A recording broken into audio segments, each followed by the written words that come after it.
Thursday, March 7, 1963, 11:58 p.m., Clint Eastwood walked into a fifth-floor contracts office and saw three men about to own him for the next decade.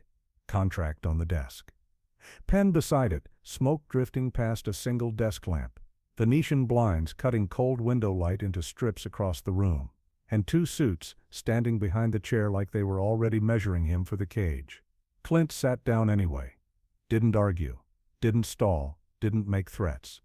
He just sat in the chair and looked at the paper in front of him. Then he did something nobody expected. He let the silence sit. What happened in the next 8 seconds didn't just kill a contract. It created a legend that would follow Clint Eastwood through every negotiation, every studio meeting, every boardroom for the rest of his career. A story about the night he refused to break under pressure and walked out of a room built to trap him. To understand what happened in that office, you need to understand what Hollywood was like in 1963. Studios didn't hire you. They rented you. By 1963, the studio system was starting to crack. Actors were beginning to ask questions. Agents were starting to push back. But the machine still had teeth. And Clint Eastwood was still young enough to be chewed up. He'd done TV work. Guest spots. Small roles. He'd been grinding for years, waiting for something real. Something that could change everything. And now he had it. A studio wanted him.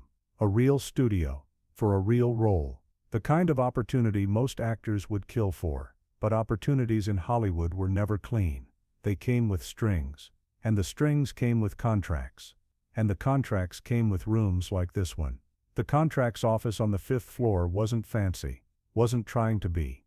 Just a desk. A lamp. Some framed movie posters on the walls. Film reels stacked in the corner. The kind of room where careers were signed away after midnight when people were too tired to think straight. That's exactly why they scheduled it for 11:58 p.m. Warren Collins sat behind the desk. Contracts chief. Mid-40s, expensive suit, soft voice. The kind of man who smiled when he said things that would ruin you. Warren had been doing this for 15 years. He knew how to apply pressure without raising his voice. How to make you feel like refusing was the same as failing. Ed Garvey stood behind Clint's chair. Security. Business affairs. Didn't matter what his title was. His job was simple. Make the room feel smaller. Marty Vance sat to Clint's left. Young agent. Sweaty. Nervous. He'd been telling Clint all week that this was it. The break. The moment. Don't mess it up. Lena Price sat near the corner with a typewriter and a stack of forms. Late-night assistant. The one who'd be blamed if anything went wrong. She wouldn't look at Clint when the pressure started. She'd seen this before. Warren slid the contract across the desk at 11:58 p.m. "This is it," Warren said, his voice smooth. "Everything we talked about. 7-year deal. Options. Real money. Real roles." Marty leaned in. "This is good, Clint. This is really good." Clint picked up the contract, started reading. Warren watched him. Let him flip through the first few pages. Then he spoke again. "Standard language," Warren said. "Nothing unusual, just the terms we discussed." Clint kept reading. Marty shifted in his chair. "We've been over this, man. It's solid." Clint turned another page. His face didn't change. Warren's smile tightened slightly. "We're on a deadline here, Clint. I've got 3 other actors who'd sign this tonight if you pass." Ed Garvey didn't say anything. Just stood there. Breathing. Clint stopped on page 8. "Read something." "Read it again." Then he looked up. "This says you control my image," Clint said quietly. "For the term of the contract." Warren nodded. "That's standard. We're investing in you. We need to protect that investment. It also says I need approval for any outside work," Clint said. "Right," Warren said. "So we're not competing with ourselves. Makes sense." Clint turned to the next page. "And this section here. Morals clause. Conduct that brings disrepute." Warren's smile tightened slightly. "Standard language. Who decides what that means?" Clint asked. Warren didn't answer right away. Just looked at him. "We do," Warren said finally. Clint nodded slowly. "So you decide what ruins me. We decide what protects the studio," Warren said. Clint turned another page. "And these renewal options." Warren's smile didn't move. "Yeah. If things go well, we extend. If they don't, we part ways. Everybody wins. Except the options are yours." Clint said. Not mine. That's how it works, Warren said. His voice was still soft, still patient, but there was an edge now. You think Paramount's gonna let you walk after 2 pictures if you're making them money? Marty put his hand on Clint's shoulder. This is the deal, man. This is how everyone does it. Clint didn't respond. He just kept reading. Warren leaned back in his chair. Let the silence sit for a moment. Then he delivered the line. Sign tonight or lose it. Marty's breath caught. Lena's fingers stopped moving on the typewriter. Ed Garvey shifted his weight behind Clint's chair. Clint looked at the signature line. Looked at the pen sitting beside the contract. Looked at Warren. Then he looked at Ed Garvey standing behind him. Like he was measuring the cage. And then he let the silence sit. 1 second. 2. 3. The lamp hummed. Smoke drifted. The blinds whispered against the window. Marty couldn't breathe right. Warren's smile was starting to crack. 4 seconds. 5. 6. Clint didn't move. Didn't blink. Just sat there looking at the contract. Like he was reading a language nobody else in the room understood. 7 seconds. 8. Then Clint spoke. 1 sentence. Calm. Controlled. If it's real, it'll still be real tomorrow. He nudged the contract back across the desk. Untouched. Warren's smile disappeared. Clint, Marty said, his voice tight. Come on, man. Don't do this. Warren leaned forward. You're overthinking this. That's what happens when you wait too long. You get in your own way. Clint didn't respond. This is how it works, Warren said, his voice harder now. This is the industry. You think you're gonna get a better deal somewhere else? You think anyone's gonna give you more than this? Clint looked at him, said nothing. Ed Garvey finally spoke. His voice was low, flat. Opportunities don't wait. Marty put both hands on the desk. Clint, please. We can renegotiate later. We can fix the details. Just sign it. Just get in the room. And that was the moment Clint understood what this really was. They weren't offering him a deal. They were offering him a leash. The contract wasn't about protecting him. It was about controlling him. The options weren't about partnership. They were about ownership.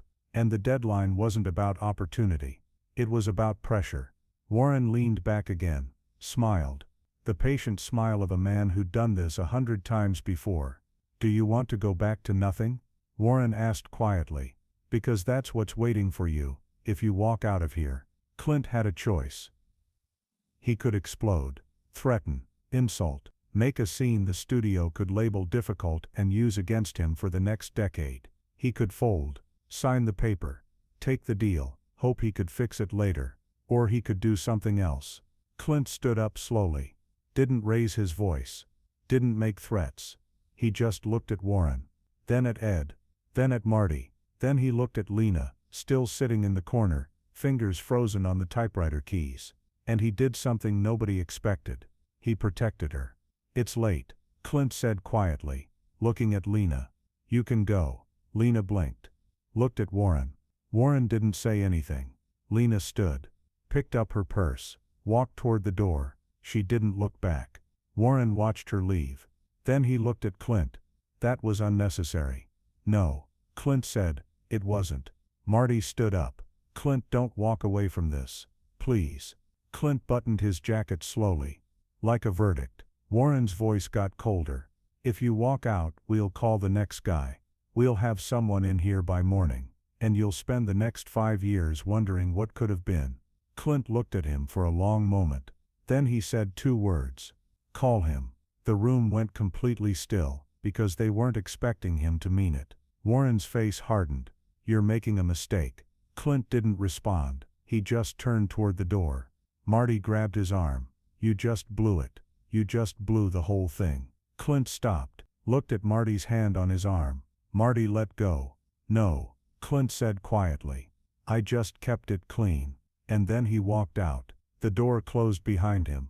Warren sat at the desk, staring at the unsigned contract. Ed Garvey looked at Warren. You want me to follow him? Warren shook his head. No. Let him go. Marty stood there, stunned. What do we do now? Warren picked up the contract, folded it once, set it aside. We wait, Warren said. In the hallway, Marty caught up with Clint. You just threw away your career, Marty said. his voice shaking. "You know that, right?" Clint kept walking. "They're not gonna call back," Marty said. "They're gonna blacklist you. They're gonna tell every studio in town you're difficult. You're done." Clint stopped at the elevator, pressed the button. "Maybe," Clint said. The elevator doors opened. Clint stepped in. Marty stood in the hallway, breathing hard, watching the doors close. Clint rode the elevator down in silence. Within 24 hours, the studio called back. Not because they respected him, not because they admired his principles. Because the one thing a machine can't stand is a man. It can't rush. By the next afternoon, the phone rang. Warren Clinline made the call himself. Told Marty they'd revised the contract, took out some of the option language, adjusted the approval clauses, softened the morals clause. Not perfect, not everything Clint wanted, but different. Because the room had learned something. Clint wouldn't sign under pressure, and pressure was the only tool they had. Marty told Clint about the call. "They want to meet again. They've made changes." Clint read the new contract. It was better. Still not great, but better. He signed it 3 days later, in the middle of the afternoon, in a room with windows, with his own lawyer present. And when he signed it, Warren Cline wasn't smiling anymore. The story of what happened on March 7, 1963 didn't make the trades, didn't make the news, didn't get reported anywhere. It just became one of those whispers. One of those legends. You hear about Clint. What about him? Studio tried to rush him on a contract. Midnight meeting.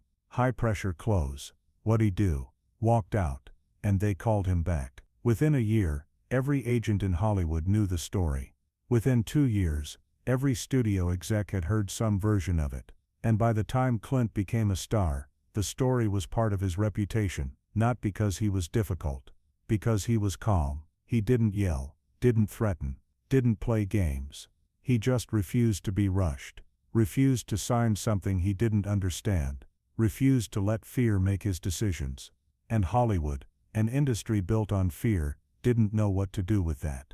Years later, a young actor asked Clint about negotiating with studios, about how to handle pressure, about what to do when they tell you it's now or never. Clint thought about it for a moment. Then he said, "If they're rushing you, they need you more than you need them. And if it's real, it'll still be real tomorrow." The young actor asked, "What if they walk away?" Clint smiled, just slightly. Then they weren't serious in the first place. That was the lesson from March 7, 1963. Strength isn't about how loud you are, it's about how calm you stay when everyone else is trying to make you panic. Power isn't about threats, it's about knowing when to say no. And control isn't something someone gives you, it's something you refuse to give away. The room at 11:58 p.m. was built to break him. The contract was designed to trap him. The deadline was meant to rush him. But Clint Eastwood understood something most people don't. The men in that room didn't fear his anger. They feared his calm.